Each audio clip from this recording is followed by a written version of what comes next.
نحمد ونصلي وسلم على حبيب الكريم وعلى آله وصحبه أهل بيته وخلفاء الراشدين। প্রিয় সুন্নি ও রাসালাতি জনতা, বিশেষ করে ইমানদার মুমিন মুমিনাত যে যেখান থেকে শুনছেন, সকলের প্রতি সবিনয় সালাম, আসসালামু আলাইকুম ওয়া রাহমাতুল্লাহ। আজকে আমাদের সংক্ষিপ্ত আলোচনার বিষয়বস্তু হচ্ছে আমার নবী, আপনার নবী, কৌল কায়নাতের নবী, নূরে খোদা, নূরে মুজাসসাম সাইয়েদনা মুহাম্মদ মুস্তাফা আহমদ মুজতবা সাল্লাল্লাহু তাআলা আলাইহি সাল্লাম বলেছেন যে চারটি জিনিস, মাত্র চারটি আমল থাকলে চলবে, বাকি দুনিয়ার সমস্ত কিছু ছুটে গেলে, মাত্র চারটি আমল থাকলেই চলবে, বাকি সব ছুটে গেলে কোনো সমস্যা নাই। মাত্র চারটি আমল থাকলে চলবে, সেই হাদিসটার উপর আমরা আজকে সংক্ষিপ্ত মুক্তাসর আলোচনা করব ইনশাআল্লাহি ওয়া রাসূলিহি, যদি আল্লাহ রাসূল সহায়তা করেন, আল্লাহ রাসূলের ইচ্ছায়। দুনিয়ার সমস্ত কিছু চলে গেল, মাত্র চারটে জিনিস, চারটি আমল ধরে রাখতে পারলেই কোনো সমস্যা হবে না, ব্যক্তি মুক্তি পেয়ে যাবে। সেই হাদিসটা বর্ণনা করেছেন ইমাম আহমদ ইবনে হাম্বল তার মুসনাদের মধ্যে, ইমাম তাবারানি উত্তম সনদে, এই দুইজন বিশ্ববরণ্যে মুহাদ্দিস তাদের স্ব কেতাবে উত্তম সনদে হাদিসটা বর্ণনা করেছেন। তাছাড়া ইমাম তারগিব, ইমাম হাফিজ মুনজিরি তার তারগিব ও তারগিব দ্বিতীয় খণ্ড পৃষ্ঠা 601 মধ্যে হাদিসটা বর্ণনা করেছেন। হাদিসটা হচ্ছে এই, হযরত আব্দুল্লাহ ইবনে আমর রাদিয়াল্লাহু তাআলা আনহু থেকে বর্ণিত। তিনি বলেন ক্বাল রাসূলুল্লাহ সাল্লাল্লাহু, তিনি বলেছেন ক্বাল রাসূলুল্লাহ সাল্লাল্লাহু তাআলা আলাইহি ওয়াসাল্লাম আরবাউন ইযা কুন্না ফিকা ফালা আলাইকা মা ফাতাকা মিন দুনিয়া, ফাতাকা মিন দুনিয়া। চারটি জিনিস তোমাদের মধ্যে থাকলে চলবে, আর দুনিয়ার সবকিছু ছুটে গেলে সমস্যা নাই। আমার হুজুর পাক নবী বলেছেন চারটি জিনিস তোমাদের মধ্যে থাকতে চলবে, আর দুনিয়ার সমস্ত জিনিস ছুটে গেলেও কোনো সমস্যা নাই। চারটির মধ্যে প্রথম হচ্ছে, এক নম্বরে হিফজুল আমান, হিফজু আমানত, হিফজু আমানত, ইমানত, ইমানের হেফাজত বা আমানতের হেফাজত, এক নম্বরে। দুই নম্বর হচ্ছে সিদ্দুকু হাদিস, দুই নম্বর হচ্ছে সিদ্দুকু হাদিস, সত্য কথা বলা। তিন নম্বর হচ্ছে হুসনুল খলক, হুসনুল খলক মানে উত্তম আচরণ, সচ্চরিত্র। তিন নম্বর হচ্ছে আফাতু ফি তু মা, আফাতু ফি তু মা মানে খাদ্যের পবিত্রতা, হালাল উপার্জন, হালাল খাদ্য ভক্ষণ করা। 4 নম্বর আল্লাহু আকবার রাসূলুল্লাহ। এই চারটা জিনিস অত্যন্ত জরুরি, এই চারটা জিনিস অত্যন্ত জরুরি। এখন এই চারটা জিনিসের ধীরে ধীরে আমরা একটা একটা করে আলোচনা করব আল্লাহ রাসূলের দয়া। প্রথমত আমার হুজুর পাক নবী কি বলেছেন? প্রথমত বলেছেন ঈমান, হিফজু আমানা, হিফজু আমানত। এখানে আমানত বলতে অনেকেই আমানত, আমরা সাধারণত যে আমানত বলে থাকি সেই আমানত অনেকে বলে থাকবেন না। এই আদম ফকির বান্দার রাসূলের ব্যাখ্যা অনুযায়ী, আমার গবেষণা অনুযায়ী, এখানে আমানত বলতে ঈমান কি বোঝানো হয়েছে? হিফজুল আমানত। যে সমস্ত হাদিসে বলা হয়েছে আখিরি জমানায় যে ঈমান উঠিয়ে নেওয়া হবে, মানে আমানত খেয়ানত হবে, মানে ঈমান উঠিয়ে নেওয়া। এই কারণে এই আমানত শব্দটা, আমানত শব্দটা আমান ধাতু থেকে উৎপত্তি হয়েছে, যেমনিভাবে ঈমান শব্দটা আমান ধাতু থেকে উৎপত্তি হয়েছে। যারা আরবি ডিকশনারি গবেষণা করেন, আরবি ব্যাকরণ বোঝেন, আরবি মাজদার বোঝেন, শব্দের উৎপত্তি বোঝেন, তারা অবশ্যই বুঝবেন। তো এই আমানত শব্দটা আমান ধাতু থেকে যেমনিভাবে উৎপত্তি হয়েছে, ঈমান শব্দটাও আমান ধাতু থেকে উৎপত্তি হয়েছে। অতএব এখানে আমানত মানে ঈমান, হেফজু ঈমান, ঈমান যার আছে, যিনি ঈমানকে হেফজ করেছে, আমান যে নিজের ঈমান নিরাপত্তা দিয়েছে, নিজের মধ্যে যার কালবি ঈমান সংরক্ষণ আছে। ঈমান কি? ঈমান কিছু নয়, ঈমানের মূল হচ্ছে, ঈমানের যে 70 থেকে 77টা শাখা প্রশাখা ঈমানের পাওয়া যায়, এর মধ্যে মূল শাখা প্রশাখা হচ্ছে, ঈমানের মূল শাখা হচ্ছে লা ইলাহা ইল্লাল্লাহু মুহাম্মাদুর রাসূলুল্লাহ। আরো মূল হচ্ছে শুধু মুহাম্মাদুর রাসূলুল্লাহ হচ্ছে ঈমানের মূল। ঈমানের 7টি শাখা হচ্ছে, ইমামগণ বলেছেন আমানতু বিল্লাহি ওয়া মালাইকাতি ওয়া কুতুবি ওয়া রুসুলি ওয়া ইয়াউমিল আখির ওয়া কদরি খাইরি ওয়া শাররি মিনাল্লাহি তাআলা ওয়া বা'দাল বা'সিল মা'তা ওয়া বা'দাল বা'সিল মা'তাল মাউত। যে ঈমানের যে 7টি শাখা, এখানে ওয়া 7টিকে আরো যদি কমাই আনেন, এই যে 2টা লা ইলাহা ইল্লাল্লাহু মুহাম্মাদুর রাসূলুল্লাহ, দুটা নাম, কলমা তৌহিদ, কলমা তাইয়্যিবা। আর আরো কমাইয়া আনলে শুধু মুহাম্মদ রাসূলুল্লাহ হচ্ছে ঈমানের মূল। যারা মুহাম্মদ রাসূলুল্লাহকে জান ও মালের চেয়ে বেশি ভালোবেসেছে, হুব্বে রাসূল মিনাল ঈমান। বুখারী শরীফের একটা বাবের নাম হচ্ছে হুব্বে রাসূল মিনাল ঈমান, হুব্বে রাসূল মিনাল ঈমান। আমার নবী পাক সাল্লাল্লাহু আলাইহি সাল্লামের প্রেমে হচ্ছে ঈমানের মূল। নবীর প্রেমে হচ্ছে প্রায় 1300 বছর আগেকার কিতাব। ইমাম বুখারীর জন্ম 193 হিজরি। হ্যাঁ, উনি তার বুখারী শরীফ আল্লাহর সৃষ্টি জগতের শ্রেষ্ঠ কিতাব। হ্যাঁ, মানুষ রচিত আল্লাহর কিতাবুল, আল্লাহর কোরআনের পরে মানুষ রচিত বলতে মানুষ সংকলিত আমার নবী পাক সাল্লাল্লাহু আলাইহি সাল্লামের কথাগুলা, হাদিসগুলো সংকলন করেছে ইমাম বুখারী। কোরআনের পরে যেটা অবস্থান সেটি ইমাম বুখারী সংকলন করেছেন। সেটা একটা বাব আছে, হুব্বে রাসূল মিনাল ঈমান, হুব্বে রাসূল মিনাল ঈমান। নবীজির প্রেম হচ্ছে ঈমানের মূল, নবীজির প্রেম হচ্ছে ঈমানের মূল। সেই নবীজির প্রেম হচ্ছে ঈমানের মূল। মানে মুহাম্মদ রাসূলুল্লাহ সাইয়েদনা মুহাম্মদ মুস্তাফা আহমদ মুজতবা সাল্লাল্লাহু আলাইহি সাল্লামের প্রেম হচ্ছে ঈমানের মূল। নবী পাক সাল্লাল্লাহু আলাইহি সাল্লামের প্রেম হচ্ছে ঈমানের।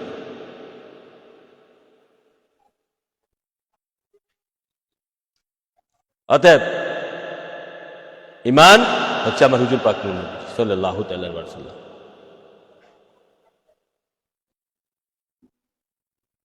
নবী হচ্ছেন ঈমানের। তো এখানে হেফজু আমানত মানে ঈমান হেফাজত, হেফজু আমানত মানে ঈমান হেফাজত, ঈমান হেফাজত করতে, ঈমান সংরক্ষণ করতে। এখন যদি আবার বুখারী শরীফের ওই হাদিসের এই বাবের, ওই বুখারী শরীফের এই বাবের অধীনে যে হাদিসগুলো এসেছে, আনাস ইবনে মালিক রাদিয়াল্লাহু তাআলা আনহু قال قال رسول الله صلى الله عليه وسلم لا يؤمن احدكم حتى اكون والده وولده الناس اجمعين। এটা হচ্ছে বুখারী। মানে নবী পাক সাল্লাল্লাহু আলাইহি সাল্লামকে জান ও মালের চেয়ে বেশি ভালোবাসতে হবে। হ্যাঁ, এবং পৃথিবীর সমস্ত মানুষের চেয়ে, আত্মীয় স্বজন, স্ত্রী পুত্র ভাই বেরাদর এবং নিজের জানের চেয়ে নবীকে বেশি ভালোবাসতে হবে, তাহলে মুমিন। তারপরে এই ব্যাখ্যাতে যাচ্ছি না, এই হাদিস শরীফ তো ব্যাখ্যার প্রয়োজন নাই, আপনারা জানেন, যারা আলেম ওলামা বিশ্বাস সাধারণ লোকরা জানেন। শুধু এখানে শেষ নয়, তারপরে আছেন এই মুসনাদে আহমদে আসছে ইন্না মিনাল মুমিনিনা মান ইয়ালুলি কলবুহু। এক সাহাবীর হাত ধরে নবী পাক সাল্লাল্লাহু আলাইহি ওয়াসাল্লাম বলতেছেন ইন্না মিনাল মুমিনিনা মান ইয়ালুলি কলবুহু। ওই ব্যক্তি মুমিন যে ব্যক্তির কালবের মধ্যে আমার হুজুর পাক নবীজির প্রেম ভালোবাসা আছে, ওই ব্যক্তি মুমিন। ইন্না মিনাল মুমিনিনা মান ইয়ালিদু লিকলবু। নবীর জন্য যে ব্যক্তির কালবে প্রেম ভালোবাসা আছে, ওই ব্যক্তি মুমিন। সোজা কথা, এক কথায় মুমিন বুঝতে গেলে রাহুল মুসনাদে আহমদ।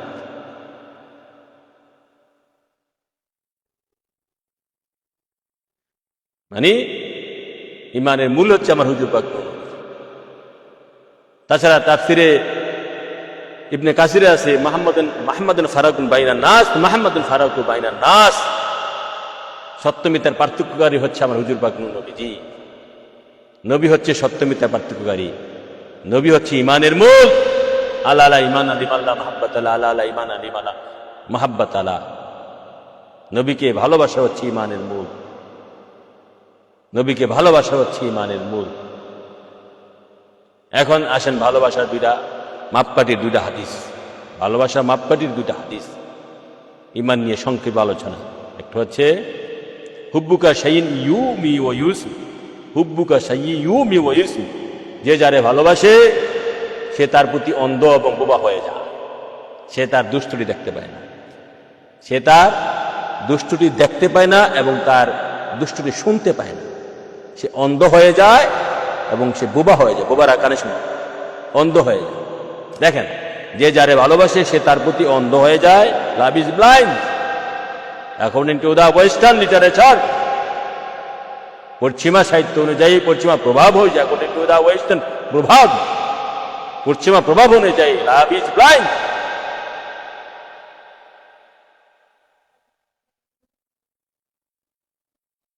মানে যে যারে ভালোবাসে সে তার প্রতি অন্ধ হয়ে যায়, তার প্রতি বোবা হয়ে যায়। হুব্বুকা শাইইন ইউমি ইউসু। তাহলে আপনি সত্যিকার অর্থে নবীকে ভালোবাসেন, নবীজি গুণ ছাড়া, নবী ছাড়া অন্য কিছু দেখবেন, নবীর প্রতি অন্ধ হয়ে যাওয়া মানে শুধু নবীকে দেখবেন, নবীকে দেখতে চাইবেন, নবী ছাড়া সমস্ত কিছুর প্রতি আপনি অন্ধ। আর তার প্রতি বোবা হয়ে যাওয়া মানে নবীজির গুণগান ছাড়া নবীর কোনো আইব তো নাই, কি শুনবেন? এখন যারা নবীজির আইব বলে, নবীজির প্রশংসা যাদের ভালো লাগে না, তারা কি নবীর প্রেমিক? তারা কি মুসলমান? হাদিসে বলতেছে, আমার কাছে এখানে আছে, জামিউস সগীর ইমাম সুয়ুতী সংকলন করেছেন, জামিউস সগীর মধ্যে হাদিসটা আছে, হুব্বুকা শাইইন ইউতি, যে যারে ভালোবাসে, যে বলে আপনি যাকে ভালোবাসেন তার প্রতি আপনি অন্ধ হয়ে যাবেন, তার প্রতি আপনি বোবা হয়ে যাবেন। অন্ধ হয়ে যাওয়া মানে আপনি তাকে ছাড়ার কাছে কিছু দেখবেন না, দুনিয়ার সমস্ত কিছুর প্রতি আপনি অন্ধ, শুধু তাকে দেখবেন, তাকে স্মরণ করবেন, তাকে দেখবেন। আর বোবা হয়ে যাওয়া মানে আপনি বোবা, শুধু তার গুণগানে শুনবেন, আর সমস্ত তার কোনো আইব আপনি শুনতে পারবেন। নবীজির তো কোনো আইব নাই, নবীতে কোনো দুষ্টুটি নাই, নবী তো মানুষ না, মানুষের দুষ্টুটি আছে, মানুষের ভালো মন্দ আছে, আবার নবী শুধু ভালো, কোনো মন্দ নাই, এই জন্য তিনি মানুষ না, তিনি ফেরেশতাও না, তিনি ফেরেশতার ফেরেশতা, তিনি আল্লাহর দোস্ত। আমার নবী ফেরেশতাও না, তিনি কি? ফেরেশতার ফেরেশতা। তিনি জিব্রাইল বানানোওয়ালা, মিকাইল বানানোওয়ালা, আজরাইল বানানোওয়ালা। আজরাইল, মিকাইল, জিব্রাইল, ইসরাফিল আমার নবীজির গোলাম।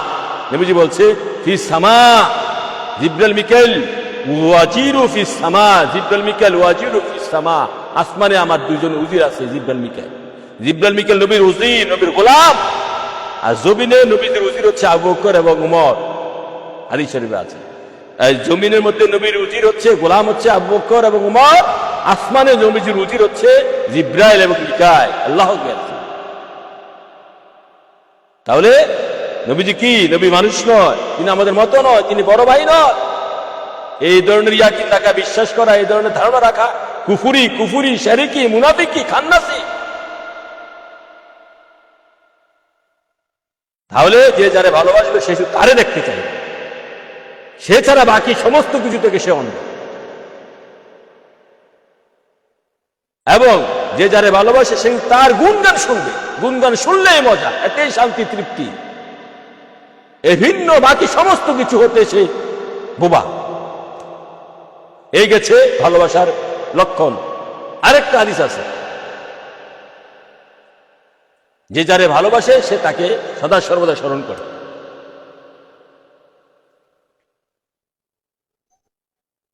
এই হাদিস এটা, যে যারে ভালোবাসে সে তারে সদা সর্বদা স্মরণ করে। এটা হচ্ছে ইমানের মাপকাঠি, ইমানের পরিচয়। যে যারে ভালোবাসে, হাদিস শরীফে এসেছে, সে তারে সদা সর্বদা স্মরণ করে।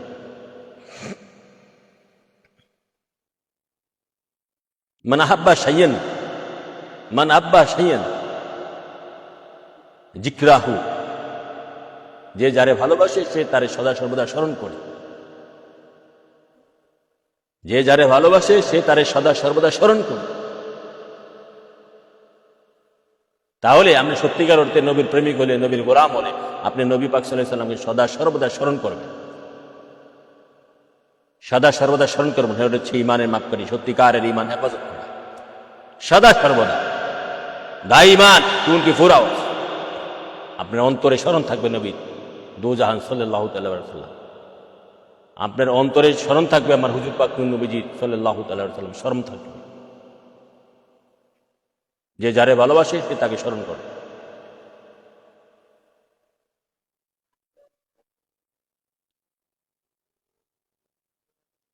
তিন নম্বরে আসেন ভালোবাসার পরিচয়। 3 নম্বরে নবী পাক সাল্লাল্লাহু আলাইহি ওয়াসাল্লামের ভালোবাসা যার অন্তরে ঢুকেছে সে ওই সাহাবী হারেসার মতন হতে হবে, তার ইমানের পরিচয়। ইমান নবী দু জাহান, সত্যিকারের নবীর প্রেম, নবীর নূর, নবীর মহব্বত যার অন্তরে ঢুকেছে। ওই যে আমি একটা শর্ত, আমাদের আলোচনা বিষয়বস্তু কি? 4টি গুণ যার মধ্যে থাকবে, যে মানুষের মধ্যে 4টি আমল, 4টি গুণ থাকবে, সে দুনিয়ার সমস্ত কিছু ছেড়ে দিলেও কোনো সমস্যা নাই। আমার নবীজির পাক জবানের বাণী, পাক হাদিসের বাণী, সেই 4টি ব্যাখ্যা করছি আমি। প্রথম হচ্ছে হেফজুল ইমান, হেফজু আমানত, আমানত হেফাজত করা বা ইমানের হেফাজত করা, সেই বিষয়ে আমরা একটু সংক্ষেপে আলোচনা করছি। 1 নম্বর শর্ত, 1 নম্বর গুণ বা 1 নম্বর আমল ইমান। ইমানের 3টা পর্যায়ে আমরা আলোচনা করলাম। 3 নম্বর শর্ত হচ্ছে ইমানের বা 3 নম্বর পরিচয় ওই হারেসা রাদিয়াল্লাহু আনহু মতন, যে হারেসা বলতেছে ইয়া রাসূলুল্লাহ আনাল হকুল মুমিনুন, আমি হচ্ছি হক মুমিন। হ্যাঁ, তো নবীজি বলতেছে তুমি যে হক মুমিন, প্রত্যেকটা জিনিসের একটা নিজস্ব পরিচয় থাকে, তুমি যে হক মুমিন এটার দাবি দলিল কি, এটা দাবির দলিল কি? হারেসা বলতেছে ইয়া রাসূলুল্লাহ, তাফসিরে কবির মধ্যে হাদিসটা এসেছে, ইয়া রাসূলুল্লাহ আমি আল্লাহর আরশমহল্লা দেখছি, আল্লাহর আরশমহল্লা দেখছি, আমি জান্নাত জাহান্নাম দেখতে পাচ্ছি। এই কথা বলার পর নবীজি বলতেছে তুমি হক বলেছো, আল্লাহ আকবার রাসূলুল্লাহ, সে আল্লাহর আরশমহল্লা দেখতে পাচ্ছে। নবীর এক সাহাবী, হে হারেসা তুমি এই ইমানকে ধরে রাখো। শুধু তাই না, এগুলা তো নবীজি সাপোর্ট, এগুলো নবীজি সত্য বলে রায় দিয়েছে, সত্য হয়ে গেছে। তারপরে আরো বলতেছে ইয়া রাসূলুল্লাহ আমার কাছে 1 খণ্ড পাথরের টুকরা 1 খণ্ড স্বর্ণের টুকরা সমান মনে হচ্ছে। ইয়া রাসূলুল্লাহ আমার কাছে 1 খণ্ড পাথরের টুকরা 1 খণ্ড স্বর্ণের টুকরা সমান মনে হচ্ছে। দেখেন তাহলে ইমানের যে মাপকাঠিটা আমি বলছি, ইমানদার হইয়া আশকুশি লোহ কলম দেখা, জান্নাত জাহান্নাম দেখা, সেটাও আমি বড় মনে করছি না। বর্তমান যুগে ইমানদারের অন্যতম পরিচয় ইমানের হেফজ, ইমান হেফজ হেফাজত করা, সেটার অন্যতম পরিচয় আমি মনে করছি যে আমি তো 3-4টা লক্ষণ বলেছি। হ্যাঁ, অন্যতম হচ্ছে এই যে 1 খণ্ড পাথরের টুকরা আর 1 খণ্ড স্বর্ণের টুকরা। 1 খণ্ড স্বর্ণের টুকরা এতটুকু, 1 খণ্ড পাথরের টুকরা। হারেসা বলতেছে ইয়া রাসূলুল্লাহ 1 খণ্ড স্বর্ণের টুকরা 1 খণ্ড পাথরের টুকরার মধ্যে আমি কোনোটারে পার্থক্য মনে করছি না, দুটোটারে সমান মনে করছি। আল্লাহু আকবার ইয়া রাসূলুল্লাহ, কি বুঝলেন? 1 খণ্ড পাথরের টুকরা 1 খণ্ড স্বর্ণের টুকরা হারেসার কাছে সমান মনে হচ্ছে। যেদিন আপনার কাছে 1 খণ্ড পাথরের টুকরা 1 খণ্ড স্বর্ণের টুকরা সমান মনে হয়, সেদিন আপনি পরিপূর্ণ ইমানদার মনে করতে পারবেন নিজেকে।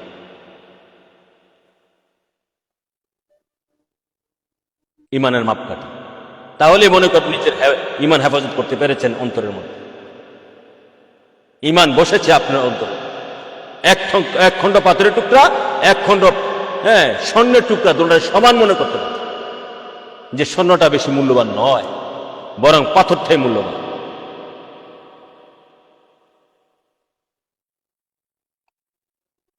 এটা হচ্ছে আমার গবেষণা।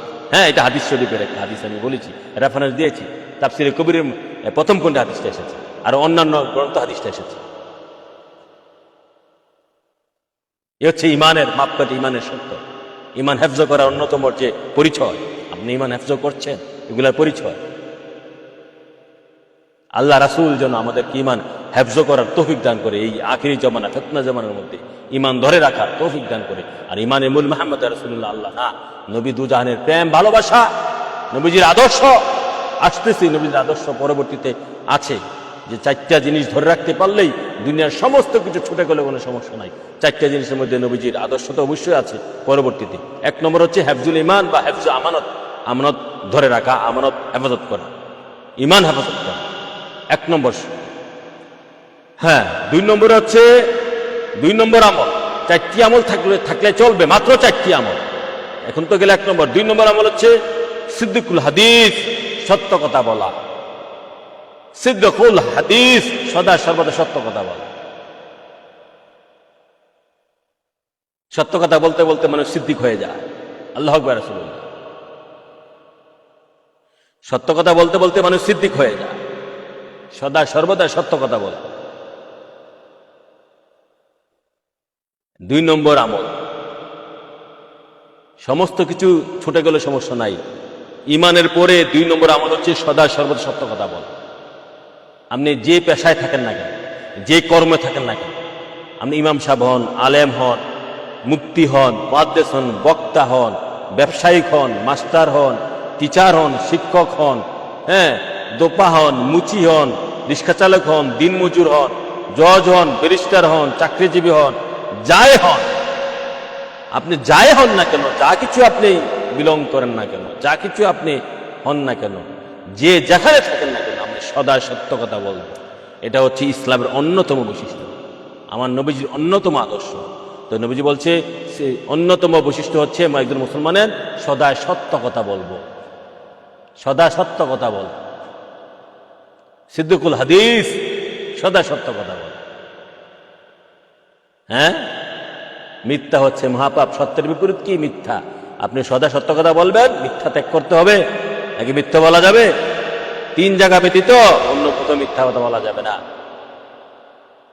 3 জায়গা ব্যতীত অন্য কোথাও মিথ্যা বলা যাবে না।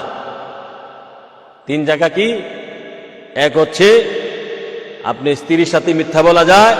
আপনি দারিদ্র ব্যক্তি, স্ত্রীকে খুশি করার জন্য 500 টাকা দিয়ে একটা শাড়ি এনে 1000 টাকা বলতে পারেন, এটা সাবেত আছে, এই ক্ষেত্রে মিথ্যা বলা যায়। 2 নম্বরে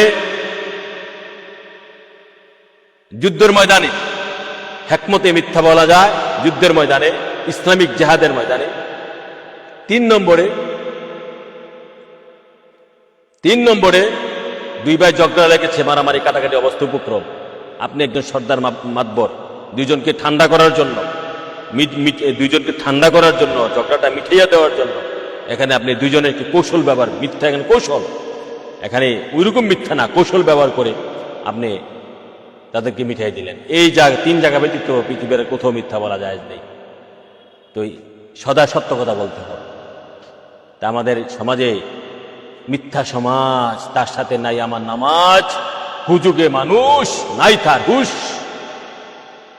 এই সমাজ মিথ্যা, পরিবার মিথ্যা, মানুষ মিথ্যা, পিতামাতাও মিথ্যা, সন্তান মিথ্যা, পাড়া প্রতিবেশী মিথ্যা, রাষ্ট্র মিথ্যা, সমাজ মিথ্যা, দেশ মিথ্যা, জাতি মিথ্যা, সব মিথ্যা হয়ে গেছে।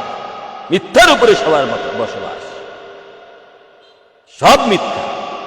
হ্যাঁ, মিথ্যা বললে সবাই ভালো, পিতামাতাও মিথ্যা, মিথ্যা বললে সবাই ভালো, সত্য বললে সবাই বেজা। মুসলিম সমাজ নামে মুসলমান, নামে মুসলমান, কামে সব ফাসিকি, মুনাফিকি, খারিজি, ওয়াহাবি, দেওবন্দি, মুতাজিল্লা, শিয়া, ইহুদি, নাসারা, মাগুচি, সব এক কথাই। আমি ওদম ফকিরের 4টা লাইন, মিথ্যা সমাজ, তার সাথে নাই আমার নামাজ, হুজুগে মানুষ নাই তার হুশ। হুজুগে কান নিচে চিলে, কান হাত দিয়ে দেখে না, চিলের পিছনে দৌড়াচ্ছে। এই হচ্ছে মানুষের অবস্থা। তো আমার নবী, আপনার নবী, কুল কায়নাতের নবী, আল্লাহর দুস্থ হাবিব, নূরে খোদা, নূরে মুজাসসাম সাইয়েদনা মুহাম্মদ মুস্তাফা আহমদ মুজতবা সাল্লাল্লাহু আলাইহি সাল্লাম জিন্দেগিতে হায়াতে তাইয়্যিবাতে 63 বছরে একটা মিথ্যা কথা বলে নাই। আমরা সেই নবীর উম্মত, সেই নবীর গোলাম, সেই নবীর বান্দা, একটা মিথ্যা কথা বলে। তাহলে আমি আপনি কেন মিথ্যা কথা বলবো? কেন মিথ্যা কথা বলবো? কথা কম বলতে হবে। ইমানদারের সূরা মুমিনুনের মধ্যে আসছে, 23 নম্বর সূরা মুমিনুন মধ্যে আসছে, হ্যাঁ, কি কদ আফলা মুমিনুন আল্লাযিনা হুম আলা সালাতিহিম খাশিউন। হ্যাঁ, তারপরে আল্লাযিনা হুম আনিল লাগবি মুরিদুন। মুমিনের 3 নম্বর বৈশিষ্ট্য হচ্ছে মুমিন অহেতুক কথাবার্তা বলবে না, সে বিনা কারণে কথাবার্তা বলবে না, চুপ থাকবে, ধ্যানে থাকবে, জ্ঞানে থাকবে, স্মরণে থাকবে। সে অপ্রয়োজনীয় কথাবার্তা বলবে না, সে দোকানপাটে কথাবার্তা বলবে না, সে বাজারে গিয়ে অপ্রয়োজনীয় কথাবার্তা বলবে না। মানে অপ্রয়োজনীয় কোনো কথাই বলবে, মুখের হেফাজত করা। এই মুখের কারণে ইমাম গাজ্জালির ইয়াহুল উলুমের কিতাব অনুযায়ী, ইমাম গাজ্জালির গবেষণা অনুযায়ী, এই মুখ দিয়া বন্দার 18 থেকে 20 প্রকারের গুনাহ করে এই জবানটা দিয়ে। এই জবান হেফাজত করার না করতে পারার কারণে, এই জবান হেফাজত করতে না পারার কারণে মানুষ এই জবান দিয়ে তুমি থাকবে। আমার নবী পাক জবানে হাদিস শরীফে বলেছেন, হে আমার উম্মতগণ, তোমরা এই জবান হেফাজত করবা এবং 2 পায়ের মাঝখানে যে লজ্জাস্থান আছে, এই 2টা জিনিসে হেফাজত করো, আমি তোমাদের জন্য ব্যস্ত হেফাজত করব। এই 2টা জিনিস যদি মুসলমান বানাইতে পারে, ইমানদার মুসলমান, বিশেষ করে এই মুসলমান, হ্যাঁ, শান্ত, মানে সালিম, নিরাপত্তা দিতে পারে, হ্যাঁ, লজ্জাস্থান এবং এই জবান, তাহলেই তো মুসলমান হয়ে যায়। এই মিথ্যা তো মুখ দিয়ে কয়, মিথ্যা তো মুখ দিয়ে কয়। যদি মিথ্যা হাত দিয়ে, চোখ দিয়ে করো, অন্যান্য অঙ্গ প্রত্যঙ্গ, চোখের ইশারাও মিথ্যা বলে মানুষ, হাত দিয়েও মিথ্যা কর্ম করে, পায়েও মিথ্যা কর্ম করে, ওগুলো সহযোগী হয়, কিন্তু মূল কর্মটা, মূল মিথ্যা কর্মটা মুখ দিয়ে বলে। তাহলে মুখের হেফাজত আমরা করি না। তা মুখের হেফাজত করতে হলে এই মানে অপ্রয়োজনীয় বন্ধু বান্ধব ত্যাগ করতে হবে, অপ্রয়োজনীয় কথাবার্তা ত্যাগ করতে হবে, অপ্রয়োজনীয় ধন সম্পদ ত্যাগ করতে হবে। অপ্রয়োজনীয় ধন সম্পদ কোনো প্রয়োজন নাই, যেগুলো আমার প্রয়োজন হালকা, 2 বেলা খাইতে পারলে হলো, ছেলে সন্তান নিয়ে 2 বেলা, হ্যাঁ প্রয়োজনে 3 বেলা হালকা, হ্যাঁ পেট করে না, ডাল ভাত হলে চলে, একটা গরের ঘর হইলে চলে, কোন রকম একটা ঘর হইলেই চলে, যেটা বৃষ্টি আইলে ঘরে পানি পড়লে তো আরো ভালো। আল্লাহ রাসূলের কাছে বলতে পারবো, আল্লাহ গো বৃষ্টির দিনে পানি পড়ছে, এরকম করেছিলাম। হ্যাঁ, এই ধরনের চিন্তা ভাবনা আমরা করি না। এটা তো আমার নবীর চিন্তা ভাবনা। আমার নবী তো, নবী কোন করেছিল বাবা, আমার নবী তো জান কোন করেছিল জানে, নবীর ঘরটা কেমন ছিল। হায় হায়, আমি বলে থাকি সারা পৃথিবীতে বর্তমানে 200 কোটি মুসলমান, বর্তমানে যদি আমার নবী, আপনার নবী, কুলকানিতের নবী, সারা জাহানে নবীজি আগমন করতেন মানে সশরীরে, এবং নবীজি আর্থিক অবস্থাটা যেমন ছিল, যদি এইভাবে থাকতেন, সারা পৃথিবীতে 200 কোটি মুসলমান 200 জন অনুসারী ভাগ হলো, 200 জন না, 200 জন অনুসারী ভাগ হলো, শুধু হলে আর্থিক অবস্থার কারণে। বলে তিনি তো টাকা পয়সা ধন দৌলত নেন না, শুধু ধন সম্পদের কারণে, আর অন্য কিছু না, শুধু ধন সম্পদের কারণে, শুধু ধন সম্পদের কারণে। এই ধন সম্পদে ইসলামকে ধ্বংস করবে। দুইটা জিনিস না, ধন আর নারী, ধন আর নারী। ইসলাম তো ধন এবং নারী, আর কিছু, ধন আর নারী। এই ওয়াহাবি খারিজ আমরা যে 72 দল বলি, এরা ধন সম্পদ নারী গ্রহণ কইরা, এবং যারা হকপন্থী আছে তাদেরকে দাবাইয়া ধরছে, দাবড়ে ধরছে, যে ধন দিয়ে নারীকে তোরা শেষ করবো। আর যারা হকপন্থী, তারা ধন এবং নারী ত্যাগ করে, অবৈধ নারী, নারী বলতে অবৈধ নারী, তারা ধন এবং নারী, অবৈধ ধন অবৈধ নারী ত্যাগ করে তারা চুপসে আছে, চুপসে গেছে। আর পৃথিবীতে অবৈধ ধন অবৈধ নারী, আর এই দুইটা থেকে যারা উত্তরণ করতে পারছে, তারা তো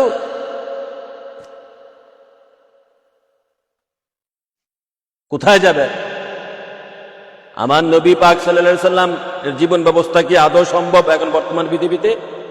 শুধু ধন সম্পদ, হ্যাঁ সম্ভব। আমার নবী পাক সাল্লাল্লাহু আলাইহি সাল্লাম বলেছেন, কিয়ামত পর্যন্ত একটা দল থাকবে, সংখ্যা কম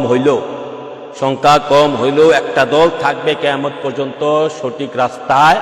সংখ্যা কম, খুবই কম। আমি একটা হাদিস ব্যাখ্যা করছি আপনাদের সামনে, কোরআনের আয়াত তো ধর্ম, হাদিসও ধরতেছি। আল্লাহ রাসূল দয়া করলে, হ্যাঁ আমার তো ফলোয়ার নাই, তো আমার কিতাবগুলো আগে লেখা ছাড়ছি, কিতাবগুলো পড়েন। কিতাবগুলো বিপ্লব ঘটাচ্ছে সারা বাংলাদেশে। হ্যাঁ, ফেসবুকও বিপ্লব হবে, ইউটিউবে বিপ্লব হবে, টুডে টুমুরু আপনারাই করবেন। হ্যাঁ, কথা কারাগারি হবে, লাগবে। হ্যাঁ, আধ্যাত্মিক জগতে, আল্লাহর আধ্যাত্মিক রাজ্যে বিপ্লব হয়ে গেছে। 1000 কোটি শুকরিয়া নূর নবীর কদম শরীফে, আল্লাহর আধ্যাত্মিক রাজ্যে শুকরিয়া, বিপ্লব হয়ে গেছে, বাস্তবে বাকি আছে। হ্যাঁ, আগে তো আধ্যাত্মিক রাজ্যে বিপ্লব ঘটাইতে হয়, তাহলে আগে বাতিনি রাজ্যে বিপ্লব ঘটে, তারপরে হচ্ছে জাহিরি রাজ্যে বিপ্লব হয়। আগে তো আমাদের বাতিনে জন্ম হয়েছে, পরে আমরা জাহিরি আছি। আগে বাতেন না, পরে যায়। আগে বাতেনে আপনাকে বিপ্লব ঘটাতে হবে, তারপরে জাহির হবে। বাতেনে বিপ্লব হয়ে গেছে, জাহিরে ধীরে ধীরে প্রকাশ হবে। আর যারা বাতেন জাহির মানে না, বোঝে না, তুষ্করা, বাতেন তো নাই, ওই জাহিরে তুষ্করা বিপ্লব হয়ে গেছে, মানে জাহিরে কচার প্রসার হয়ে গেছে, তো বাতেন বুঝে না। আগে বাতেনে বিপ্লব, আধ্যাত্মিক জগতে আগে বিপ্লব, রুহানি জগতে আগে বিপ্লব, তারপরে হচ্ছে জাহিরে বিপ্লব ধীরে ধীরে হবে। এটা প্রকাশ পায় ধীরে ধীরে, সত্য ধীরে ধীরে প্রকাশ পায়। যারা আমার এই অদম ফকির বান্দে রাসূল আশকি ইমানের কেতাবাদি পাইছেন, তারা বুঝতে পারছেন অনেকেই যে বিপ্লব হয়ে গেছে, আধ্যাত্মিক জগতের বিপ্লব পাইয়ে আল্লাহ রাসূল সিনার মধ্যে দিয়েছে, সেগুলা ধীরে ধীরেই প্রকাশ করেছি কেতাবগুলা। তো কেতাব মাধ্যমেই প্রকাশ, কেতাব হয়ে গেছে সারা বাংলাদেশের প্রত্যেক ডিস্ট্রিক্টে অদম ফকির বান্দে রাসূল আশকি ইমানের কেতাব চলে গেছে। আপনারা কেতাব পাইছেন অনেকেই। তো তো সেটা আপনারাই করবেন। তারপরে ধীরে ধীরে ফেসবুকে ইন্টারনেটে যারা ফলোয়ার আছেন ধীরে ধীরে আপনারাই করবেন, করাবে। যেটা বলছিলাম ভাইরা আমার, সিদ্দিকুল হাদিস, সদায় সত্য কথা বলবো। আমার আজকে আলোচনার বিষয়বস্তু কি, 4টি আমল থাকলে চলবে, বাকি সব ছেড়ে দিলে। 1 নম্বর আমল হচ্ছে হেফজুল আমানত বা ইমানের হেফাজত করা। এখানে আমানত অর্থ আমি ইমান নিচ্ছি, আমানত মানে ইমান, ইমানের হেফাজত করা 1 নম্বর আমল। এটা আমি ইমান সম্পর্কে 10-15 মিনিট বলেছি সংক্ষেপে। 2 নম্বর হেফাজত করতে হবে, 2 নম্বর সিদ্দিকুল হাদিস, সদায় সর্বদা সত্য কথা বলতে হবে। নবীজি বলছেন সদা সর্বদা সত্য কথা বলো, সব ছেড়ে দাও। 4টার মধ্যে 2 নম্বর হচ্ছে সদা সর্বদা সত্য কথা বলবা, মিথ্যা ত্যাগ করো, সদা সর্বদা সত্য কথা বলো। সদা সর্বদা সত্য কথা বলতে হবে, সদা সর্বদা। আরেকটা হাদিস শরীফে আছে, আল্লাহ বলতেছেন, আল্লাহ রাসূল বলতেছেন যে আমার বান্দাগণ সদা সর্বদা সত্য কথা বলতে বলতে সিদ্দিক মাকানে পৌঁছে যায়। সিদ্দিক মাকানটা আল্লাহু আকবার, নবীদের পরে সিদ্দিক মাকান, তারপরে হচ্ছে শহীদদের মাকান, তারপর হচ্ছে আমলে সোয়ালিনদের মাকান। 4টা মাকান আছে বেহেশতে, নবীগণ, সিদ্দিকগণ, শহীদগণ, আমলে সোয়ালিন। তাহলে দেখেন সিদ্দিক মাকানে পৌঁছে যাবেন, সদা সর্বদা সত্য কথা বলবে। আমার হুজুর পাক নবীজি হযরত আবু যর রাদিয়াল্লাহু আনহু বলছে, ইয়া আবু যর, কালুল হক্কি ইন কানা মুররা, ইন কানা মুররা, কাউলুল হক্কি ইন কানা মুররা। সদা সত্য কথা বলো যদি হক তিতা, সত্য তিতা। সদা সত্য কথা বলো যদিও সত্য তিতা। ইয়া আইয়ুহাল্লাযীনা আমানু তাকুল্লাহ কুলু কাওলান সাদীদ, কোরআন। হে আমানুগণ, আল্লাহ রাসূলকে ভয় করো, কুলু কাওলান সাদীদ, সদা সত্য কথা বলো, সদা সত্য কথা বলতে হবে। তাহলে মাত্র 4টি আমল থাকলে চলবে। 1 নম্বর হচ্ছে হেফজুল ইমান, ইমানের হেফাজত করা। 2 নম্বর হচ্ছে সদা সত্য কথা বলা, মিথ্যা থেকে দূরে থাকতে হবে, 1000 মাইল দূরে। একটা প্রশ্ন আমি বারবার আমার বয়ানে আমি বলি, জানি আমরা মুসলমান হিসাবে মিথ্যা বলা কার সুন্নত? সর্বপ্রথম মিথ্যা কথাটা কে বলেছিল? সর্বপ্রথম মিথ্যা কথাটা বলেছিল মকরম শয়তান। মকরম শয়তান সর্বপ্রথম মিথ্যা কথাটা বলেছিল। এই ব্যাপারে কোরআন আয়াত আছে। সর্বপ্রথম মিথ্যা বলেছিল মকরম শয়তান। মিথ্যা বলা শয়তানের সুন্নত। কখন? আল্লাহ যখন আদমকে প্রশ্ন করেছিল, আদম তোমাকে কোন জিনিস গন্ধম খাওয়ার জন্য পরিচিত করেছিল? আমি তো তোমাকে নিষেধ করেছিলাম যে ওই গাছটার কাছে যাইও না। আদম বলেছিল, আল্লাহ ওই লোকটা মানে মকরম শয়তান তোমার নাম দিয়ে কসম করেছিল, আল্লাহর নাম নিয়ে কসম করেছিল যে এই ফলটা ভক্ষণ করলে, কাসমাহুমা, এই ফলটা ভক্ষণ করলে তোমরা এখানে থাকতে পারবা। আয়াত আছে কোরআনে, আয়াতটা আমার এই মুহূর্তে স্মরণ পড়ছে না। এই আয়াতে প্রমাণ, সর্বপ্রথম মিথ্যা বলেছিল মকরম শয়তান, কোরআনে প্রমাণ। তো মিথ্যা বলা শয়তানের সুন্নাত। মিথ্যা সমস্ত পাপের মা, মিথ্যা সমস্ত পাপের মা। মা যেমন একটা সন্তান জন্ম দেয়, একটা মিথ্যা হাজারো পাপের জন্ম দেয়। মিথ্যা ঘৃণা করেন, মিথ্যা থেকে 1000 মাইল দূরে থাকেন। মিথ্যা বলা শিরক, হাদিস শরীফে এসেছে। মিথ্যা সমস্ত কবিরা গুনার রাজা, সমস্ত কবিরা গুনার রাজা, সমস্ত পাপের মা, সমস্ত কবিরা গুনার রাজা। মিথ্যা শিরক, মিথ্যা কুফরি, মিথ্যা সাক্ষী শিরক, মিথ্যা সাক্ষী কুফরি। মিথ্যা বলা শয়তানের সুন্নত। সর্বপ্রথম মিথ্যা বলেছিল শয়তান। আর কি বলবো মিথ্যা সম্পর্কে? তাহলে মিথ্যা যেহেতু সমস্ত পাপের মূল, তো মিথ্যার বিপরীত হচ্ছে সত্য। সদা সত্য কথা বলবেন, তাহলে দেখবেন সব কিছু।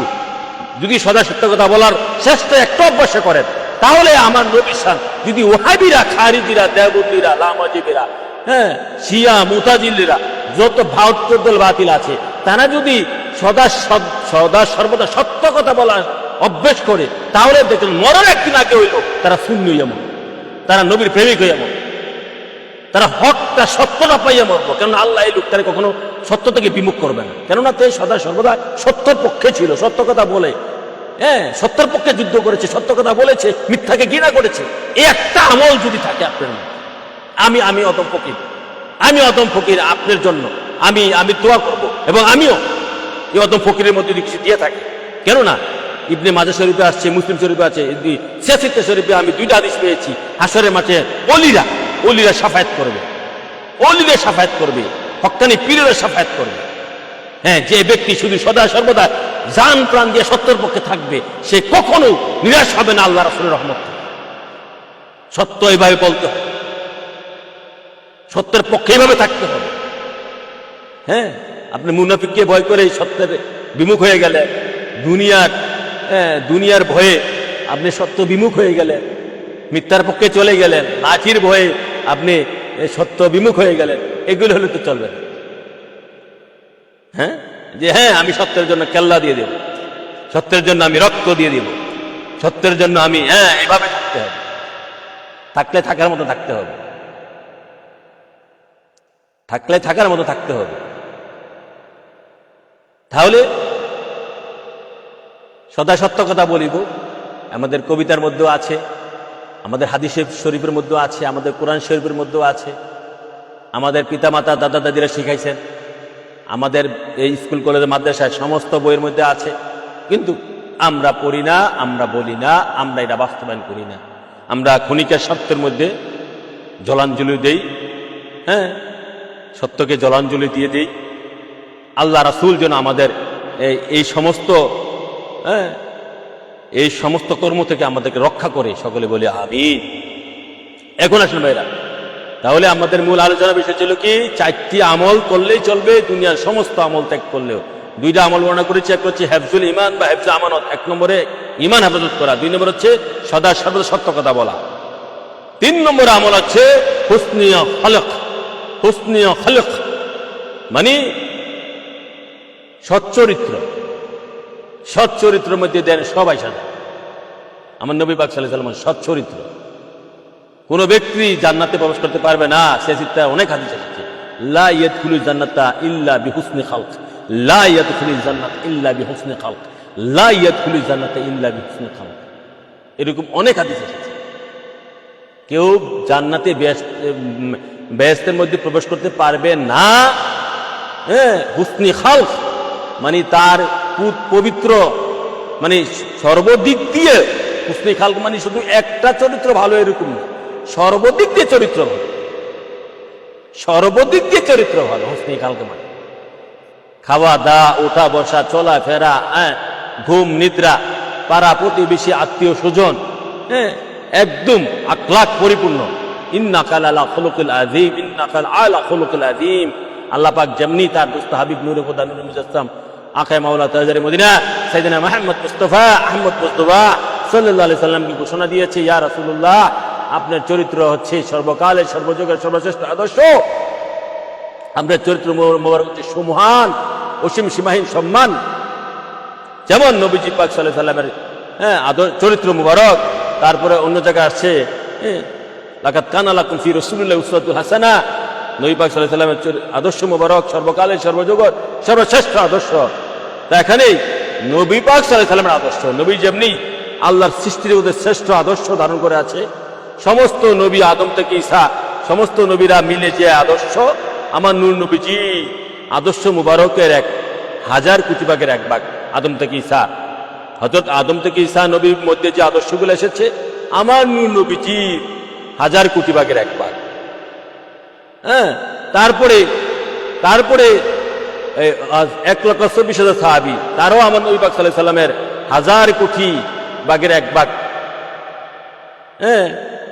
1000 কোটি ভাগের 1 ভাগ পেয়েছে। তারপরে যে ইমাম তাবেঈন, ইমাম আহমদ ওলি গাউস কুতুবরা যে আদর্শ পেয়েছে, আমার হুজুর পাক নবীর আদর্শ মুবারকের জর্রা পরিমাণ পেয়েছে। সমস্ত পৃথিবীতে যত আদর্শ আউয়ালে আখেরে আমার নবীজির আদর্শ থেকেই এটা বন্টন হয়েছে।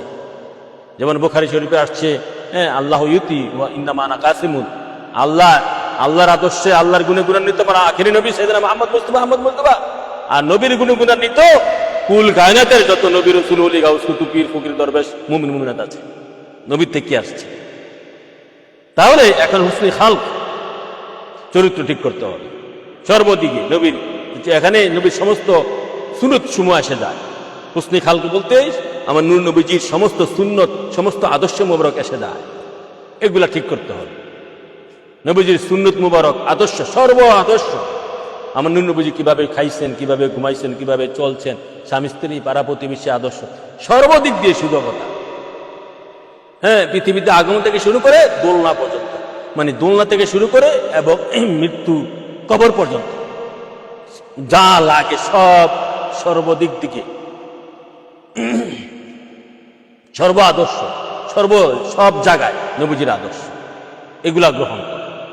একটা দুইটা আদর্শ, হাজার হাজার লাখ লাখ নবীজির চরিত্র, নবীজির সুন্নত মুবারক, নবীজির চরিত্র মুবারক, আদর্শ মুবারক সাল্লাল্লাহু তাআলা আলাইহি ওয়াসাল্লাম, এগুলা গ্রহণ করতে হবে, গ্রহণ করার চেষ্টা করতে হবে। যেমন আমার হুজুর পাক নূর নবীজির এই 3 আঙ্গুলে খেয়েছেন, এই 3 আঙ্গুলে খাওয়া আমার হুজুর পাক নূর নবীজির সুন্নত, সমস্ত নবীদের সুন্নত।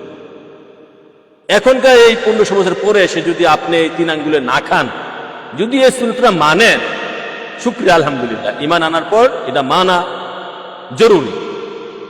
মানা, যদি না খান অন্য কথা, আপনি মানেন যে আমি এটা নবী যেহেতু খেয়েছি আমি এটা মানি, শ্রদ্ধা করি, সম্মান করি, আপনি খান না, এটা ভিন্ন কথা। আর যদি এইভাবে অহংকার করেন যে না নবী খাইছি তো খাইছে, আমি খাবো না, আমি ভালো পাই না, আমার কাছে ভালো লাগে না, আমি খাবো না, আমি এটা পছন্দ করি না, তাহলে আপনার লাইন কাটা হয়ে যাবে। মানে লাইন কাটা, যেমন আসছে হাদিসের মান আনকারা সুন্নতি ফাকাত কাফারা, বুখারী মুসলিমে আসছে মান রাগিবা আন সুন্নতি ফালাইসা মিন্নি, রাহুল বুখারী মুসলিম, মান রাগিবা আন সুন্নতি ফালাইসা মিন্নি, যে ব্যক্তি আমার নূর নবীজির সুন্নতকে অহংকার করলো, অমান্য করলো, হ্যাঁ, অবজ্ঞা করলো, আন রাগিবা, মান রাগিবা আন সুন্নতি ফালাইসা মিন্নি, সে আমার দলের নয়, সে আমার উম্মত নয়, সে আমার কেউ নয়। আল্লাহু আকবার। তাহলে কি হলো? তাহলে নবীজির সমস্ত, যে নবীজি কদু মোবারক পছন্দ করে, কদু লাউ, আপনি লাউ যদি বলেন যে নবী পছন্দ করছে, আমার কি হচ্ছে, আমি খাই না, ভালো লাগে না, এটা বলতে পারবেন না। As a Muslim, as a নবীর গোলাম, এজ এ উম্মত অফ মাই ফ্রেন্ড সাল্লাল্লাহু আলাইহি ওয়াসাল্লাম, as a lover of my friend সাল্লাল্লাহু আলাইহি ওয়াসাল্লাম, নবীজি প্রেমিক হিসাবে, as a servant of my prophet সাল্লাল্লাহু আলাইহি ওয়াসাল্লাম, নবীজির প্রেমিক হিসাবে, নবীজির গোলাম হিসাবে, নবীজির বান্দা হিসাবে, এটা বলতে গোলাম, আমরা নবীজির গোলাম, সবাই নবীজির গোলাম। গোলাম, নবীজির গোলাম হিসেবে আমরা এই কথা বলতে পারি না। যদি বলেন তাহলে বেয়াদবি এসে, আর বেয়াদবি করলে ঈমান থাকে না। নবীর সাথে বেয়াদবি করলে ঈমান থাকে না, ঈমান চলে যায়। কোরআনের আয়াত অনুযায়ী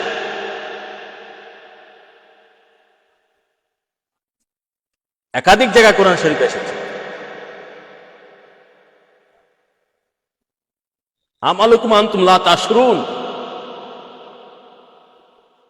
সূরা হুজরাতে এসেছে। তোমরা টেরও পাবো না, আমলগুলা চলে যাবে, সমস্ত আমল বরবাদ হয়ে যাবে তোর সাথে জর্রাবুর মেদবি। ইয়া আইয়ুহাল্লাযীনা আমানু লা তাকুলু রাইনা কুলু উনজারনা, সূরা বাকারা 104 নম্বর আয়াতে আসছে, সূরা নূরে আসছে, বিভিন্ন জায়গায় আসছে। অতএব নবীজির সুন্নত, নবীজির আখলাক মুবারক, নবীজির আদর্শ মুবারক গ্রহণ করে নিজের আখলাক চরিত্র ঠিক করতে হবে।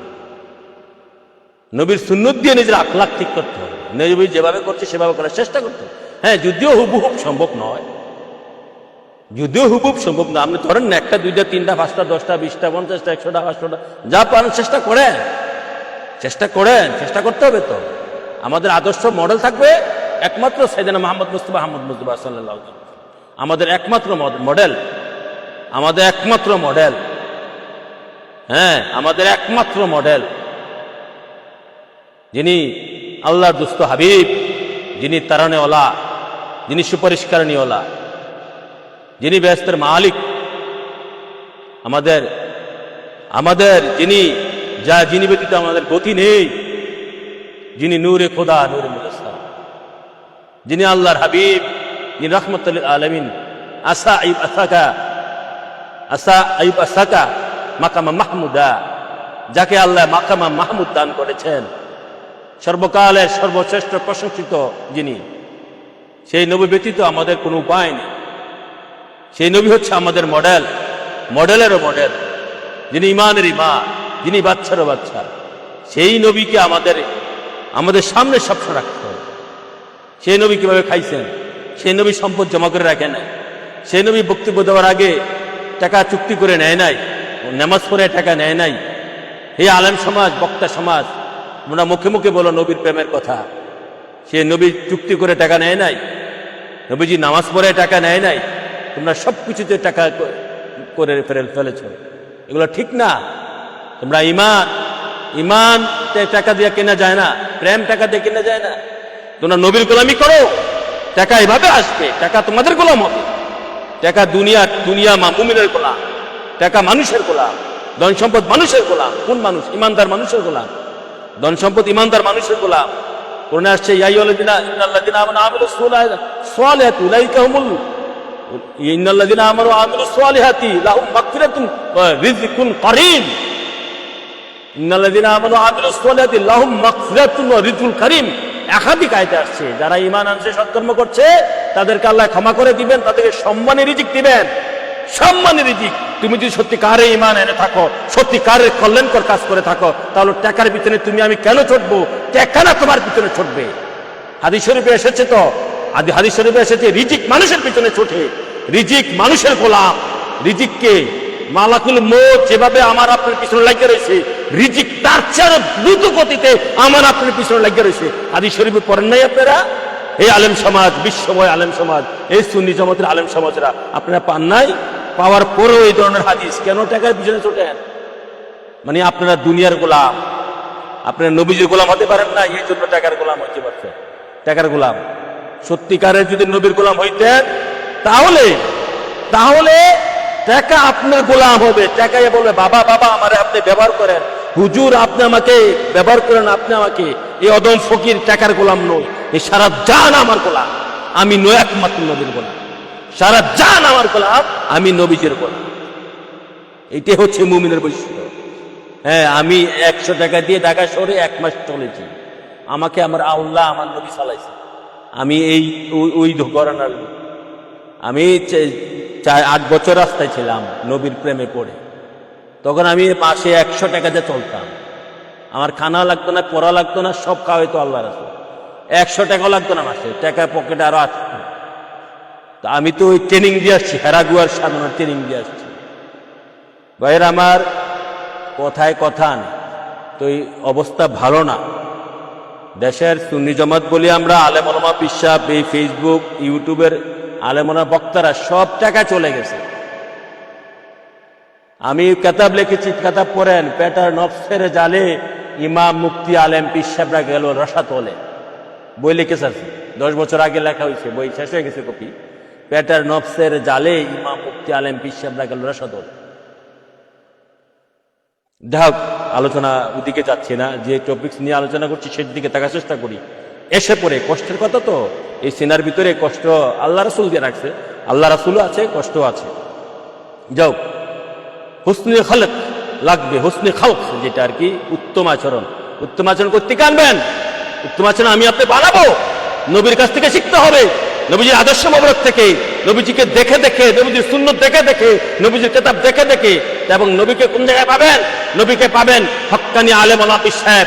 যে আলেম ওলামা পীর সাহেব নবীর সাথে কানেকশন করেছে, যে আলেম ওলামা পীর সাহেব নবীর সাথে সম্পর্ক করেছে, নবীর সাথে রুহানি সম্পর্ক করেছে, নবীকে দেখেছে, দেখে দেখে শিখেছে, নবীর কাছ থেকে তালিম নিতে থাকবে।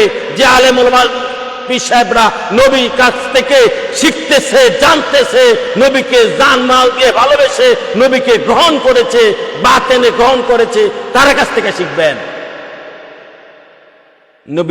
নবীর সুন্নত মুবারক, নবীজির হুসনে খালক মুবারক, তাদের কাছ থেকে, যাদের কাছে নবীজির ঘ্রাণ আছে, রাসূলুল্লাহর ঘ্রাণ মুবারক যে আলেম ওলামা পীর সাহেবের কাছে আছে, তাদের কাছ থেকে শিখবেন। এমনি ধরে তো পাবেন না। আল্লাহ রাসূল আমাদেরকে হুসনে খালক শিকার তৌফিক দান করুক, সকলে বলে আমিন। 3 নম্বর গেল, চারটা আমল থাকলে চলবে, আর দুনিয়ার সমস্ত আমল ছড়ে গেলে কোনো সমস্যা নাই। 3টা আমল আলোচনা করা হলো। 1 নম্বর হচ্ছে হিফজুল ইমান বা হিফজুল আমানত মানে ইমান হেফাজত করা, 1 নম্বর আমল। 2 নম্বর হচ্ছে সিদ্দিকুল হাদিস, সদা সত্য কথা বলা। 3 নম্বর হচ্ছে হুসনে খালক, মানে উত্তম চরিত্র। এখন 4 নম্বর আলোচনা করবো ভাইরা আমার, বাবার আমার। 4 নম্বর আলোচনা আমার কথা নয়, এগুলা যিনি আল্লাহর দুস্থ হাবিব, যিনি নূরে খুদা নূরে মুজাসসাম, যার প্রস্তাব মোবারক আল্লাহর জাতি নূর, যার পায়খানা মোবারক আল্লাহর জাতি নূর, সেই নবী দু জাহান আজ থেকে 1500 বছর আগে বলেছেন। হাদিসটা এসেছে, ইমাম আহমদ ইবনে হাম্বল হাদিসটা বর্ণনা করেছেন, ইমাম তাবারানী হাদিসটা বর্ণনা করেছেন উত্তম সনদে। তারপরে ইমাম হাফেজ মুনজিরি তার তারকিব ওয়া তারিব হাদিসটা বর্ণনা করেছেন 2য় খণ্ড পৃষ্ঠা 601 ইফাবা প্রকাশিত। তো এখন 4 নম্বর যে আমলটা নবীজি রাখার কথা বলেছেন, যে আমলটা থাকে 4 নম্বরে, তোমাদের আর দুনিয়ার সব ছুটে গেলে কোনো সমস্যা নাই। 4 নম্বরে হচ্ছে এটা ওয়া আফাতু ফি তুমা, ওয়া আফাতু ফি তুমা মানে উত্তম রিজিক আহার করা, পবিত্র রিজিক আহার করা, মানে পবিত্র রিজিক আহার করা মানে ভেজাল খাদ্য, ভেজাল বলতে হারাম রিজিক বাদ দেওয়া, হালাল রিজিক ভক্ষণ করা। কথা বুঝে আসছে? হারাম রিজিক ভক্ষণ করা,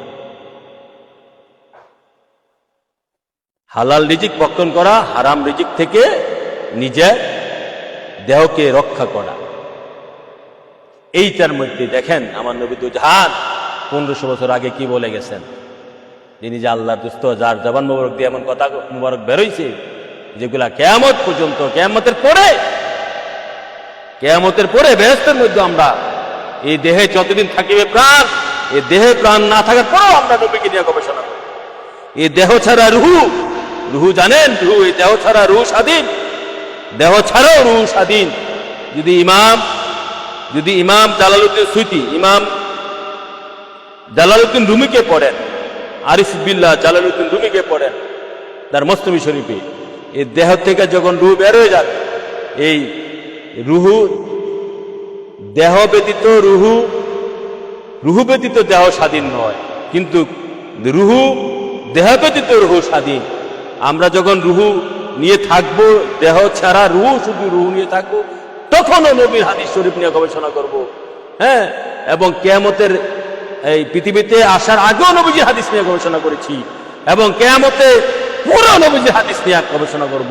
অনন্তকাল যতদিন আল্লাহ থাকবে, ততদিন আমরা থাকবো, ততদিনও নবীজির হাদিস নিয়ে গবেষণা করব, ততদিন নবীজির প্রেমে মশগুল থাকবো,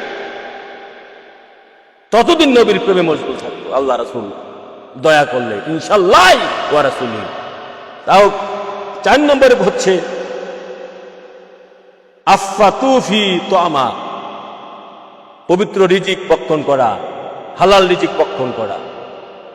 এই জায়গাটাতে গেলে আলেমুল বিশ্বাস তো ধরাই, সাধারণ লোক তো ধরেই। সাধারণ লোক বলতে আমরা যত বলি, জজ ব্যারিস্টার, মন্ত্রী মিনিস্টার, সাধারণ কৃষক, মুচি মেতর, কামার কুমার যা আছে, ব্যবসা বাণিজ্য ব্যবসায়িক থেকে শুরু করে সাধারণ লোক, সর্দার মাতবর থেকে শুরু করে, তো সবাই ধরা এই জায়গাটাতে, যে হালাল রিজিক ভক্ষণ করতে গেলে ধরা। আর তারা তো ধরেই, সাধারণ লোক তো বাদেই। আমাদের সমাজে যারা নেতৃত্ব দিচ্ছে, ইসলামের যে নেতৃত্ব দিচ্ছে, কোরআন হাদিসে যে নেতৃত্ব দিচ্ছে, মসজিদ মন্দিরে যারা নেতৃত্ব দিচ্ছে, আলেম, পীর সাহেব, বক্তা সাহেব, মুফাসসির, মুহাদ্দিস, তারা যে নেতৃত্ব দিচ্ছে, তারাও এই জায়গা ধরে, বেশিরভাগ তারাই ধরে। আমি বলব এটা আত্মসমালোচনা। আমার self criticism is the best criticism. আত্মসমালোচনা হচ্ছে উত্তম সমালোচনা, উত্তম আলোচনা, সমালোচনা নয়। আত্মসমালোচনা হচ্ছে উত্তম আলোচনা। আমি বলছি তারাই ধরা। দেখেন কয়টা আলেম ওলামা, বিশ্বাস, বক্তা সাহেব হালাল রিজিক খাইতেছে। হালাল রিজিক কজনে খাইতেছে? হালাল রিজিক কজনে খাইতেছে?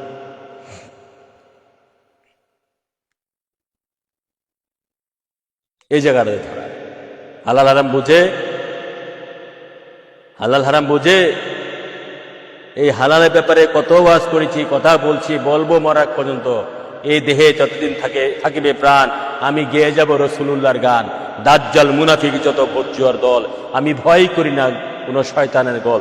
আমি যেহেতু আমি না শয়তান, সুতরাং আমায় ক্ষতি করতে পারবে না। করবে যদি পিছন দিক দিয়ে মুনাফিকি যুদ্ধ, আসুক না সামনে দেখবে তলোয়ারের উদ্বুদ্ধ। রসুলের নামে করবকাল্লা দ্বিখণ্ড, আতঙ্কে ছুটবে দেখবে দেখ মুনাফিক ভণ্ড। আমার এক হাতে ফারুকের আজমের তলোয়ার, অন্য হাতে আমির হামজার মন্থন দণ্ড। এসব কবিতা গেয়ে তো এখন লাভ নাই, যাও একটু মুখস্থ ছিল বলে ফেললাম। তাহলে হালাল খাবার, কয়েকটা হাদিস বলি হালাল খাবারের ব্যাপারে। সবচেয়ে অন্যতম শ্রেষ্ঠ ফরজ, হালাল যদি না খাইতে পারেন, হালাল ভক্ষণ না করতে পারেন, তাহলে তো রোজা নামাজ সজ্জাগাত করে কোনো লাভ নাই। এই যে হাজার হাজার মসজিদ, লক্ষ লক্ষ মসজিদ বাংলাদেশে, ঢাকা শহরে, হালাল টাকার মসজিদ কয়টা আছে বাবারা আমার, ভাইয়েরা আমার? হালাল টাকার মসজিদ কয়টা আছে? আরে হালাল টাকা আপনার সমাজে, আপনার মহল্লার মধ্যে কয়টা লোক হালাল আরাম বুঝে? বুঝলে না মানবে, আগে তো বুঝতে হবে। হালাল আরাম বুঝতে চায় কজন? ওই হালাল খাওয়ার ভয়ে সে হালাল আরাম বুঝতেও চায় না। হালাল খাওয়ার ভয়ে হালাল আরাম বুঝতেও চায়, বুঝে না। আমি দেখেছি পূর্বের ওলিয়া আল্লাহ গাউস কুতুবগণ হালাল হারামের ভয়ে, মানে হারামের ভয়ে দুনিয়ার টাকা পয়সা দ্বন্দ্ব, দুনিয়াতে ত্যাগ করে দিয়েছে, দুনিয়াটা ছেড়ে দিয়েছে। আগের দিনের সুফিরা কোনো কর্মে করে নাই, সব নিজের জায়গা জমি বাড়ি গাড়ি সব ত্যাগ করে দিয়েছে। ওইদিকে যাচ্ছি না, আসেন আমার হুজুর পাক নবীজির হাদিস, লা ইয়াদখুলু জান্নাতা ইল্লা বি, লা ইয়াদখুলু জান্নাতা গুজিয়া বিল হালাল গুজিয়া বিল হারাম, লা ইয়াদখুলু জান্নাতা। মেশকা শরীফের হাদিস। যে দেহ হারামের টাকায় লালিত পালিত হয়েছে, যে দেহ হারামের টাকা দিয়ে লালিত পালিত হয়েছে, সেই দেহ কখনো বেহেশতে প্রবেশ করবে না।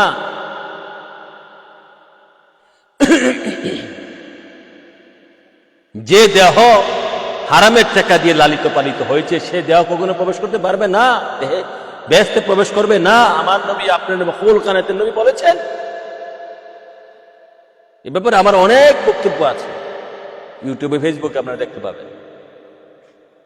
তারপরে আছে হাদিস শরীফে আব্দুল্লাহ ইবনে আব্বাস থেকে বর্ণিত, আব্দুল্লাহ ইবনে ওমর থেকে, হযরত আব্দুল্লাহ ইবনে ওমর থেকে, ওমরের বেটা থেকে বর্ণিত, যে একটা হাদিস শরীফে প্রচুর এরকম হাদিস আছে যে কেউ যদি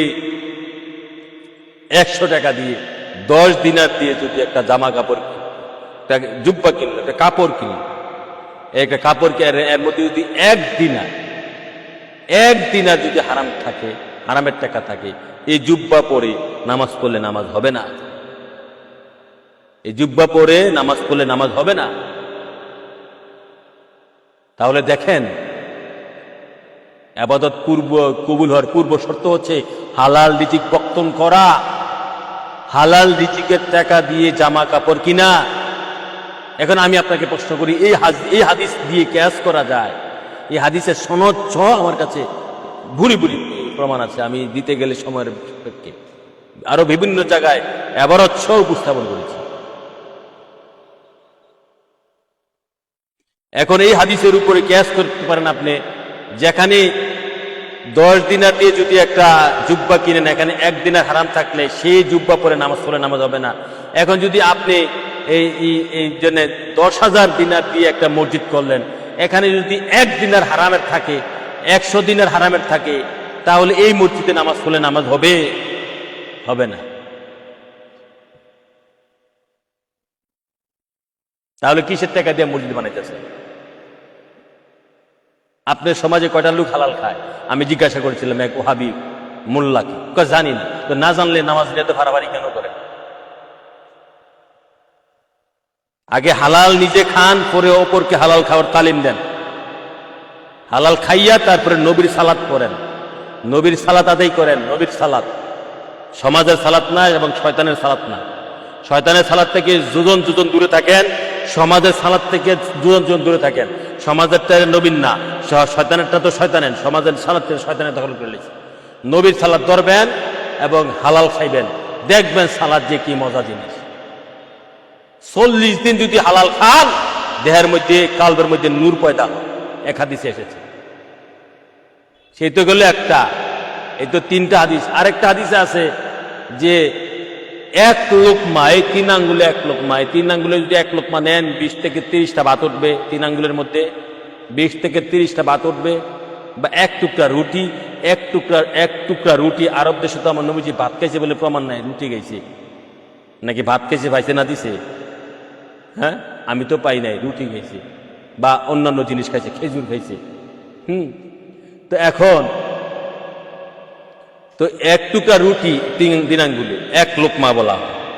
তো 1 টুকরা রুটি খাইলে হারামের, এই 1 টুকরা রুটি হারামের খাওয়ার কারণে 40 দিন আবাদত করলে, 40 দিন দোয়া করলে আল্লাহর কাছে দোয়া কবুল হবে না, 1 লোকমা হারাম খাওয়ার কারণে।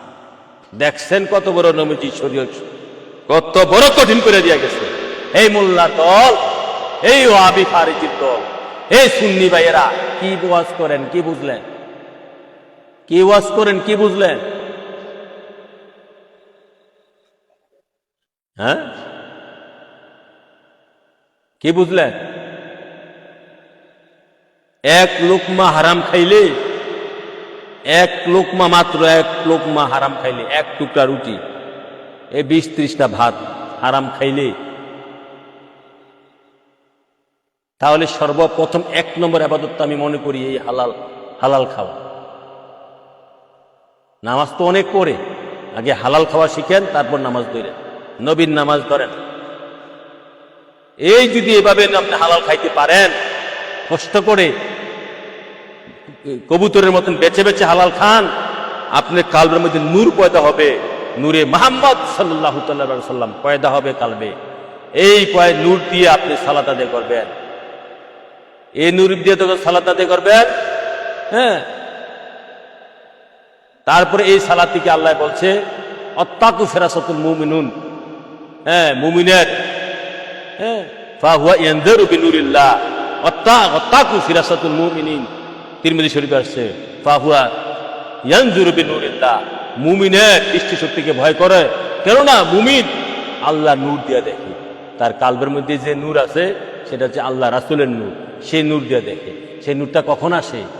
আপনি যখন হালাল খাইবেন, হালাল রিজিক ভক্ষণ করবেন, হালাল রিজিক ভক্ষণ করবেন, নবীর সাথে প্রেম করবেন, হালাল রিজিক খাইতে হবে।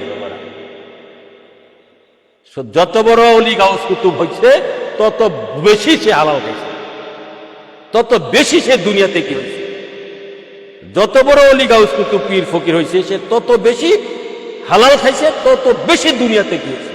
যে যার উচ্চ মাকান, আধ্যাত্মিক উচ্চ মাকান যত বড়, সে দুনিয়ার থেকে তত বড়। দুনিয়ার সাথে তার সম্পর্ক তত, দুনিয়ার সাথে কোনো সম্পর্ক নাই, দুনিয়া ত্যাগ, দুনিয়া থেকে হচ্ছে আধ্যাত্মিক মাকান বড় করার জন্য। আর এখন আমরা বক্তাগুলা দেখবেন, আলেমোলাম হিসাবগুলা দুনিয়ার সাথে সম্পর্ক বড়। আমি তো পৃথিবীতে এই পর্যন্ত, হ্যাঁ আল্লাহ দিলে 50-এর কাছাকাছি বয়স, একজন বন্ধুও তো পাইলাম না। হ্যাঁ, সব শত্রু হয়ে দিয়েছি, শত্রু নাই। হ্যাঁ, একজন বন্ধু পাইছি না, বন্ধু করা যায়। ব্যাপার কি? আপনারা তো লক্ষ লক্ষ ফলোয়ার, লক্ষ লক্ষ বন্ধু, ব্যাপারটা কি? আমি কি দোষ করছি? দোষ একটাই, নবী প্রেম। দোষ একটাই, নবী প্রেম, হুব্বে রাসূল, এটাই দোষ। আর হক কথা, আল্লাহ সিদ্দিক মাকানে রাখছে, একদম ফকিরে সিদ্দিক মাকানে রাখছে। আলহামদুলিল্লাহ ওয়া লি রাসূলিহি, সমস্ত প্রশংসা আল্লাহ এবং আল্লাহ রাসূলের জন্য। তো ভাইরা আমার, কি হালাল খাইতে হবে, হালাল খাওয়া। আরেকটা হাদিস আছে, আরেকটা হাদিস আছে, মুস্তাক ইবনে হাকিম বর্ণনা করেছে সম্ভবত। সেটা হচ্ছে আফদালু আমাল কাসাবাত মিনাল হালাল, আফদালু আমাল কাসাবাত মিনাল হালাল, সর্বশ্রেষ্ঠ আমল, সর্বোত্তম আমল হচ্ছে হালাল রিজিক ভক্ষণ করা। সর্বশ্রেষ্ঠ আমল, সর্বোত্তম আমল হচ্ছে হালাল রিজিক ভক্ষণ করা, মনে রাখবেন। সর্বশ্রেষ্ঠ আমল, সর্বোত্তম আমল হচ্ছে হালাল রিজিক ভক্ষণ করা। আপনি যদি হালাল রিজিক ভক্ষণ করার জন্য আল্লাহ রাসূলের কাছে চান, আবেদন করেন, আর আপনি বাস্তবে চেষ্টা করেন, আপনি হালাল রিজিক ভক্ষণ করতে পারবেন না কেন? আল্লাহ রাসূল তো সবে পারে, আপনি তো চাইলে পারবেন না কেন? আপনি জানে না। আর আপনি দুনিয়ার সমস্ত টাকা পয়সা দন্তল বাড়ি করে চান তো পারবেন কেমনি? চাইতে হবে তো, চেষ্টা থাকতে হবে তো।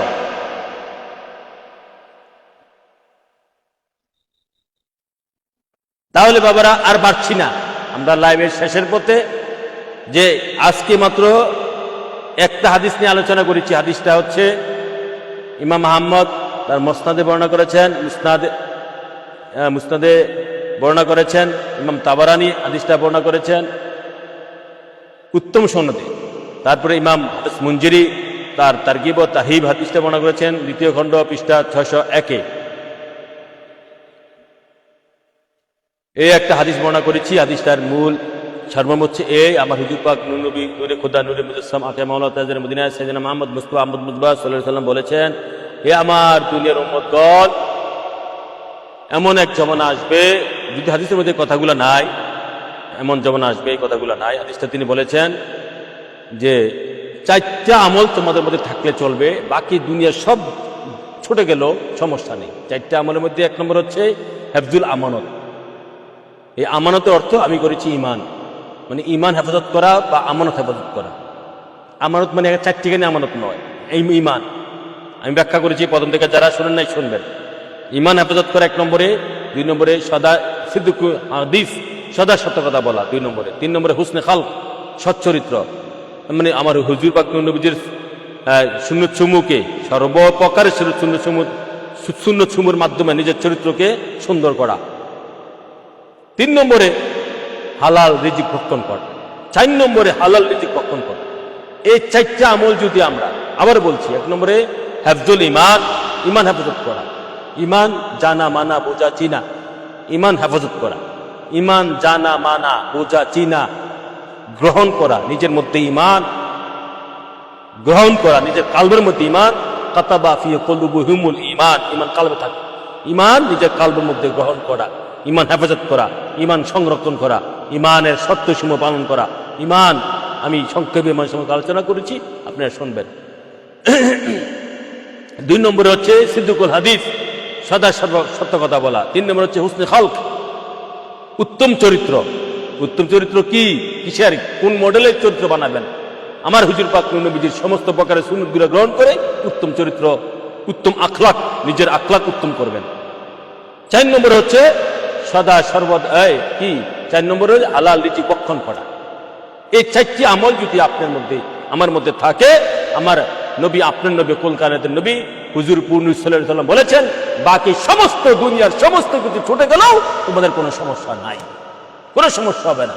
তোমরা মুক্তি পেয়ে যাবে, নাজাত পেয়ে যাবে, ইমান পেয়ে যাবে, তোমরা ব্যস্ত পেয়ে যাবে, তোমরা ওলিয়া আল্লাহ গাউস কুতুব হয়ে যাবে। এই 4টা আমলের মধ্যে দুনিয়ার সমস্ত কিছু এসে পড়ে। এই অদম ফকির আমি সংক্ষেপে একটা হাদিস ব্যাখ্যা করলাম, কোরআন এবং হাদিস দিয়ে। আল্লাহ রাসূল আমাদের সকলকে বোঝা এবং মানার তৌফিক দান করুন। ওমা আলাইনা ইল্লাল বালাগ। আসসালামু আলাইকুম ওয়া রাহমাতুল্লাহ। আজকের মতন এখানেই সমাপ্ত। এই সময়, আগামী দিন এই সময় প্রায় দিন থাকার চেষ্টা করবেন, একদম ফকির লাইভ দেওয়ার চেষ্টা করবো যদি সময় পাই।